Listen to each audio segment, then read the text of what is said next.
ತಾಯಿ ಮಗನನ್ನು ಸಂತೈಸುವ ಪ್ರಕಾರ ನಾನು ನಿಮ್ಮನ್ನು ಸಂತೈಸುವೆನು. ಯೆರೂಸಲೇಮಿನಲ್ಲೇ ನಿಮಗೆ ದುಃಖ ಶಮನವಾಗುವುದು. ಯೆಶಾಯ 66ನೇ ಅಧ್ಯಾಯ 13ನೇ ವಚನದಲ್ಲಿ ನೋಡ್ತೇವೆ. ಒಂದು ವೇಳೆ ಈ ಲೋಕದ ತಾಯಿ ಸಂತೈಸುವುದು ಕಡಿಮೆ ಆದರೆ, ಇಲ್ಲ ತಾಯಿ ಇಲ್ಲದಿದ್ದರೆ, ದೇವರು ಈ ಲೋಕದ ತಾಯಿಗಿಂತ ಹೆಚ್ಚಾಗಿ ಪ್ರೀತಿಸುವನು. ಒಂದು ಕ್ಷಣವೂ ಬಿಡದೆ ಇರುವ ನಿಜವಾದ ತಾಯಿಯಾಗಿರುವನು.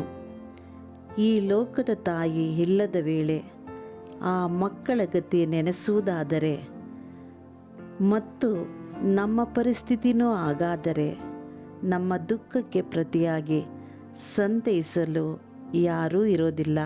ಯಾಕಂದರೆ ಮನುಷ್ಯರು ಮೃತ್ಯರೇ, ದೇವರು ಹಾಗಲ್ಲ. ನಾನೇ ನಿನ್ನನ್ನು ಸಂತೈಸುವನಾಗಿರುವವನು. ಯೆಶಾಯ 51ನೇ ಅಧ್ಯಾಯ 12ನೇ ವಚನದಲ್ಲಿ ನೋಡ್ತೇವೆ.